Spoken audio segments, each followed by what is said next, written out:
चांद पर soft landing करके भारत चंद्रमा के साउथ पोल पर पहुंचने वाला पहला देश बन चुका है। 21 अगस्त को रूस के लूना 25 मिशन ने यहां लैंड करने की कोशिश की थी, लेकिन फेल हो गया। अमेरिका और चीन ने भी चांद पर अंतरिक्ष यान उतारने के लिए एडवांस मिशन शुरू किए हैं। इस रेस में स्पेसएक्स जैसी कुछ प्राइवेट कंपनियां भी हैं। आखिर चांद पर ऐसा क्या है कि सब खोजने में लगे हैं? चांद पर पहुंचने की इस रेस के पीछे असली मकसद क्या है?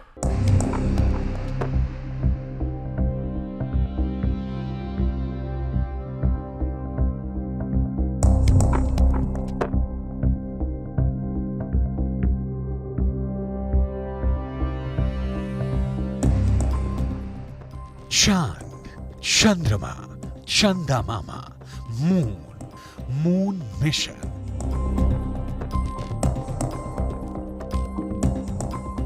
पीढ़ियों से हम चांद तारों की कहानियां सुनते आए हैं। वो कहानियां अब पुरानी हो गई हैं। नई कहानी यह है कि पूरी दुनिया अब चंद्रयान 3 की कामयाबी की दीवानी हो गई है।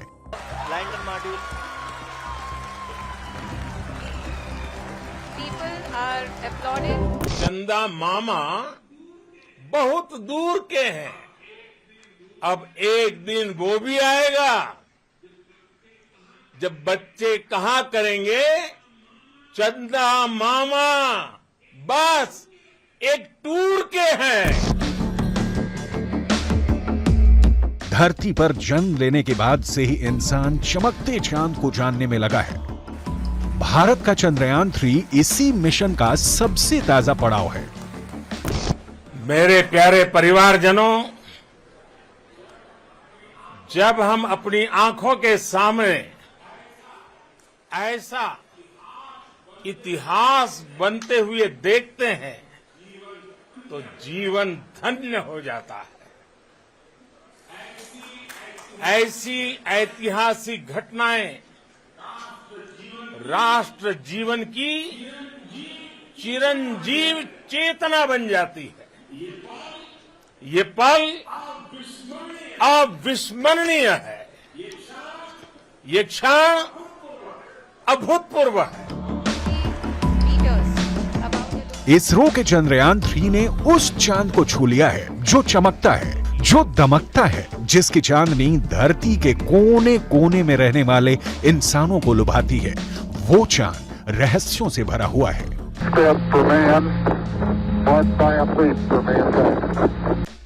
गगन में मगन होकर सदियों से पृथ्वी का चक्कर लगाने वाला चांद कवि की कल्पनाओं में रचा बसा है। अलग अलग मजहब में चांद की अलग अलग व्याख्या मिलती है। चंद्रमा हिंदुओं की आस्था में है, चांद मुसलमानों की अकीदत में है। वही चंद्रमा दशकों से ज्ञान और विज्ञान की दुनिया का केंद्र बिंदु बना हुआ है। उसी चांद के दक्षिणी ध्रुव पर अब भारत की पहुंच का डंका बज रहा है। लैंडर मॉड्यूल पूरी तरह से सेफली और सॉफ्टली चंद्रमा की सतह पे लैंड हो चुका है। भारत चंद्रमा के उस दक्षिणी ध्रुव पर पहुंचा है जहां आज तक दुनिया का कोई भी देश नहीं पहुंच सका। अब आज के बाद से चांद से जुड़े मिथक बदल जाएंगे, कथानक भी बदल जाएंगे और नई पीढ़ी के लिए कहावतें भी बदल जाएगी। चांद पर इंसान का पहला पांव।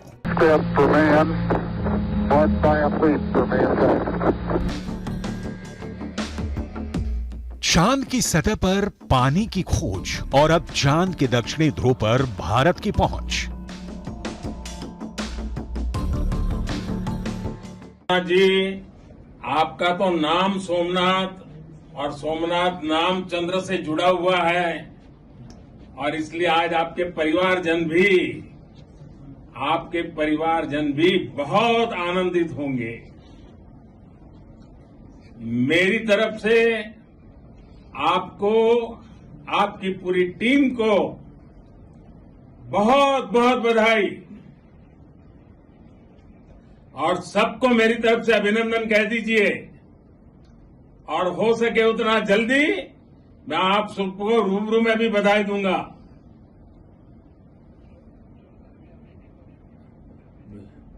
बहुत बहुत शुभकामनाएं और बहुत बहुत बधाई। ओके, नमस्कार।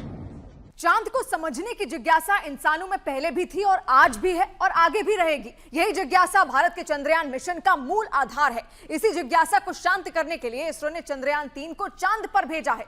चंद्रमा के बारे में काफी कुछ खोज लिया गया है, लेकिन अभी भी ऐसे तमाम रहस्य छिपे हुए हैं जिसके बारे में हमें नहीं पता है। उन्हीं जानकारियों को चांद पर पहुंचा भारत का विक्रम लैंडर और प्रज्ञान रोवर देने वाला है।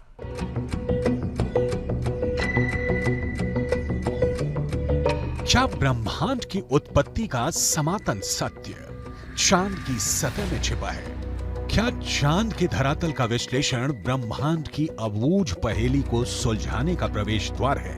क्या धरती पर मौजूद जल, जंगल, जमीन, फूल और खुशबू का तार चंद्रमा के इस वीरान संसार से भी जुड़ता है? चांद पर पानी की खोज के बाद भारतीय अंतरिक्ष अनुसंधान संगठन यानी इसरो अब चांद पर जमी बर्फ का विश्लेषण करने में जुटा है। चांद की सतह की बनावट को समझने में लगा है।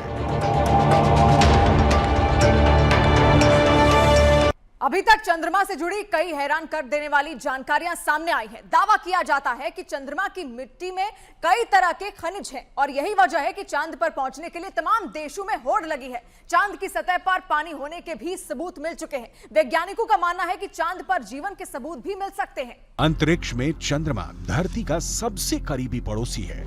पिछले 6 दशकों में इंसानों ने 100 से भी अधिक मून मिशन को अंजाम दिया है। सभी मिशन को कामयाबी नहीं मिली, लेकिन इन मिशन ने चांद को सबसे ज्यादा खोजा जाने वाला स्थान जरूर बना दिया।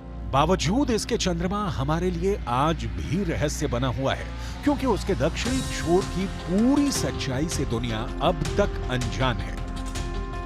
We are looking for very exciting 14 days from now for Chandrayaan 3, and as Honorable Prime Minister has mentioned, it is not Chandrayaan 3 alone, it is for future scientific exploratory missions. This is the beginning of a golden era.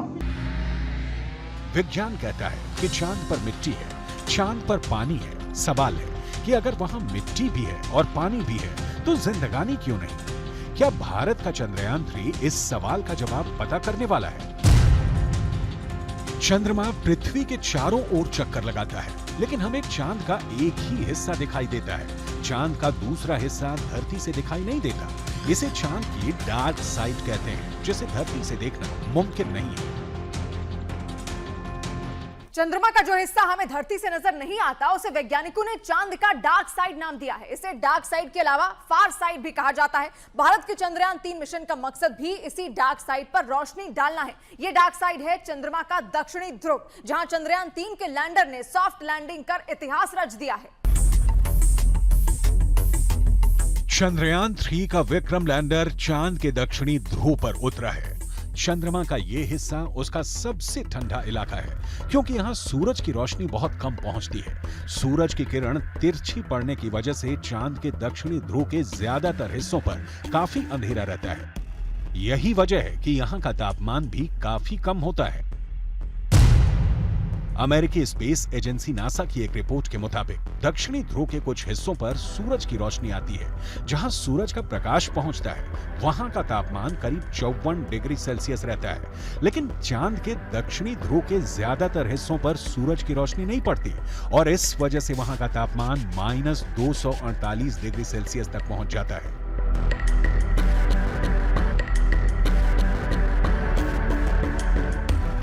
NASA के मुताबिक चांद के दक्षिणी ध्रुव पर बर्फ है।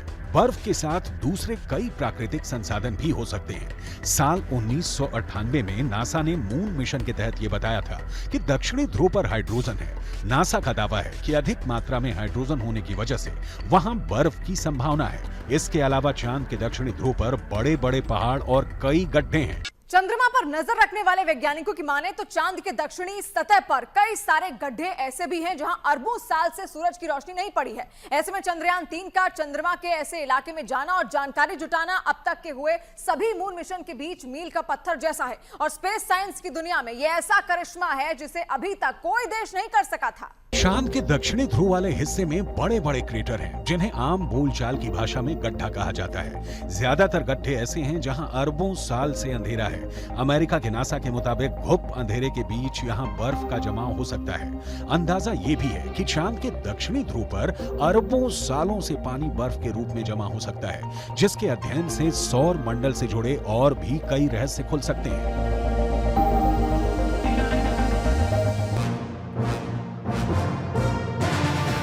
यानी भारत का चंद्रयान 3 चांद के उस हिस्से में पहुंचा है जो हमें नहीं दिखता है। सवाल है, आखिर चंद्रमा का एक ही हिस्सा हमें क्यों दिखता है?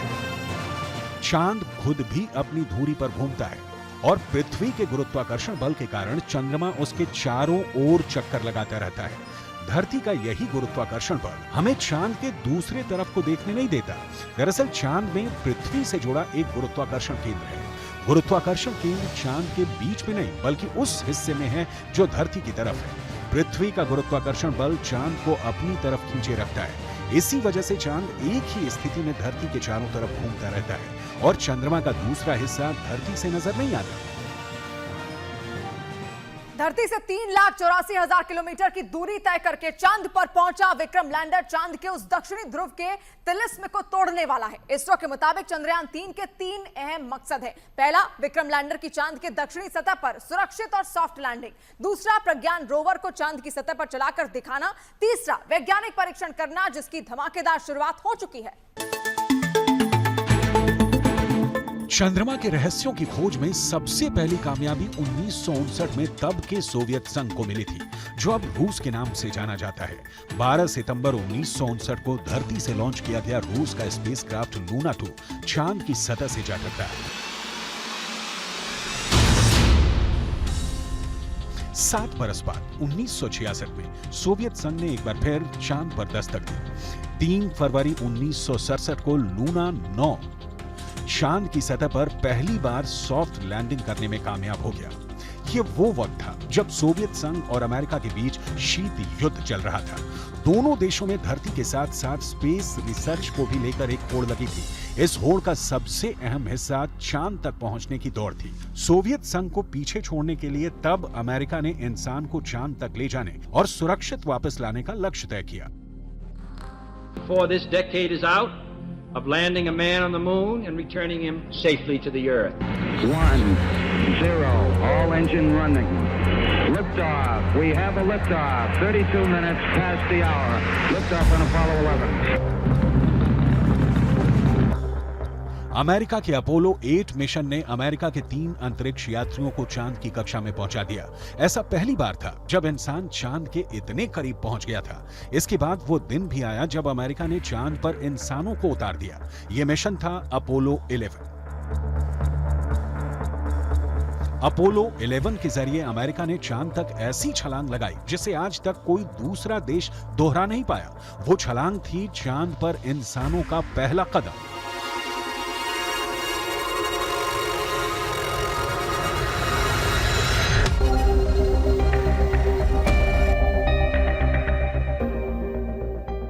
जुलाई 1969 को अमेरिका के अंतरिक्ष यात्री नील आर्मस्ट्रॉन्ग चंद्रमा पर पैर रखने वाले पहले इंसान बने थे।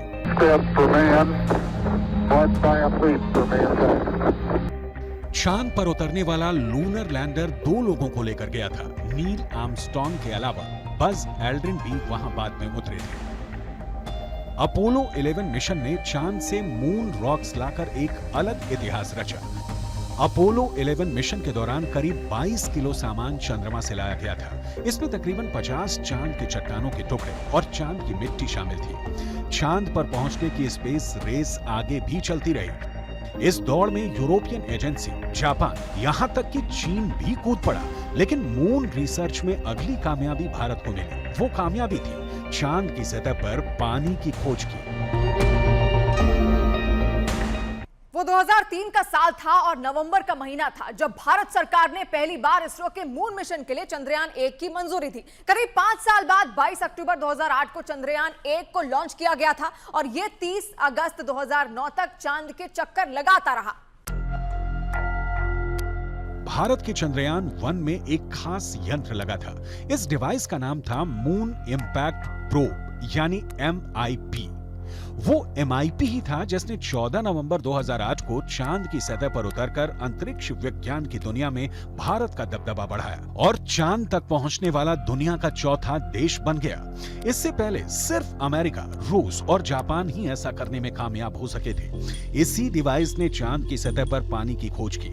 चांद पर पानी का पता लगाना अपने आप में इतनी बड़ी खोज थी कि अमेरिका के स्पेस साइंस ऑर्गेनाइजेशन नासा भी भारत की पीठ थपथपाने को मजबूर हो गया। जो चंद्रयान 1 हमने सबसे पहले भेजा है, उसी से हमें दुनिया को पता चला है वहां पर चंद्रमा पर पानी है। पहले हम ये सोचते थे वहां पर पानी बिल्कुल नहीं है। जितने भी मिशन वहां पर गए हैं पहले से दुनिया का जिसे भी जिसने भेजा हो सबने यह अनुमान लगाया कि वहां पर पानी नहीं है। लेकिन हमारा चंद्रयान 1 जो मिशन हमने भारत ने भेजा है उसी से पता चला है, दुनिया को पता चला है वहां पर पानी है। तो उसको नजर में रखे हुए हमने 2 को भी भेजा है और 3 को भी भेजा है। साल 2019 में भारत ने चंद्रयान 2 को चंद्रमा पर भेजा। लक्ष्य था चांद के दक्षिणी ध्रुव पर सॉफ्ट लैंडिंग। इससे पहले अमेरिका, रूस और चीन ने चंद्रमा की सतह पर सॉफ्ट लैंडिंग करवाई थी, लेकिन दक्षिणी ध्रुव पर नहीं। चंद्रयान 2 जब चंद्रमा की सतह पर उतरने ही वाला था कि लैंडर विक्रम से संपर्क टूट गया। आखिरी पल में चंद्रयान 2 का 47 दिनों का सफर अधूरा रह गया।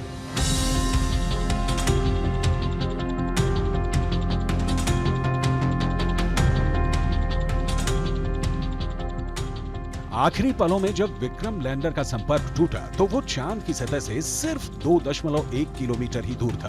तभी ग्राउंड स्टेशन से संपर्क टूट गया। विक्रम लैंडर से भले निराशा मिली है, लेकिन ये मिशन नाकाम नहीं रहा है, क्योंकि चंद्रयान 2 का ऑर्बिटर चांद की कक्षा में अपना काम कर रहा है।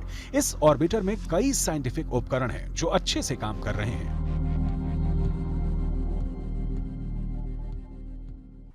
चार साल पहले जो काम अधूरा रह गया उसे अब चंद्रयान 3 के विक्रम लैंडर ने पूरा कर दिया है। वो विक्रम लैंडर ही है जो इसरो के बरसों पुराने सपने को साकार कर चंद्रमा पर हिंदुस्तानी झंडा गाड़ दिया है।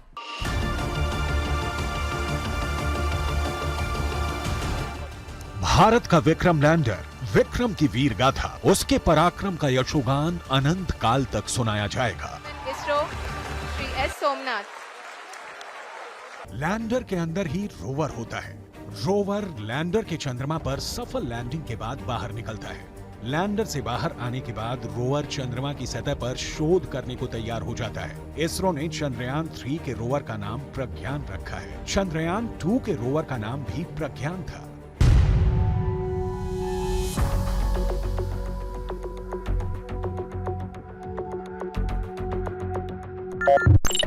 प्रज्ञान रोवर APXS से लैस है। APXS यानी alpha particle X-ray spectrometer. APXS चंद्रमा की सतह की मौलिक संरचना की जानकारी जुटाएगा। यह चांद की सतह पर केमिकल और मिनरल का अध्ययन करेगा। वो चंद्रमा के दक्षिणी ध्रुव की सतह की रासायनिक संरचना का पता लगाएगा। वहीं रोवर में लगा लिप्स यानी laser induced breakdown spectroscope landing site के आसपास की चांद की मिट्टी और चट्टानों में मैग्नीशियम और एल्यूमिनियम जैसे रासायनिक तत्व किस अनुपात में मौजूद हैं, इसका विश्लेषण करेगा। रोवर जो डेटा इकट्ठा करेगा उसे लैंडर के पास भेजेगा, जिसे लैंडर जमीन पर इसरो के कमांड सेंटर को भेजेगा। लैंडर के माध्यम से ही इसरो के वैज्ञानिक रोवर को कमांड भेजेंगे। प्रज्ञान के काम की शुरुआत लेजर बीम के साथ होगी। लेजर बीम की मदद से रोवर चंद्रमा की सतह के एक टुकड़े को पिघला देगा। इस प्रक्रिया में मौके से जो गैसें निकलेंगी, रोवर उन गैसों का विश्लेषण करेगा। साफ है, महज 26 किलो वजन वाला प्रज्ञान रोवर चांद पर बहुत ही भारी काम करने गया है, बहुत बड़ा काम करने गया है। यह काम है चांद की मिट्टी को परखना, चांद की चांदनी को समझना, चांद की शीतलता के कारणों का पता लगाना, जिसे प्रज्ञान अपने विवेक से बखूबी अंजाम देने वाला है।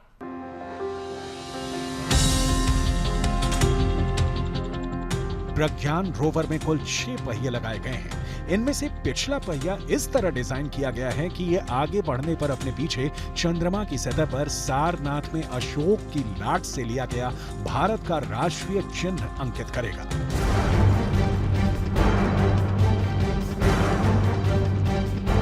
वहीं इसका दूसरा पिछला पहिया इसरो का निशान प्रिंट करेगा, यानी प्रज्ञान के पहिए से उकेरे गए निशान हमेशा के लिए चांद पर भारत की मौजूदगी की गवाही देंगे।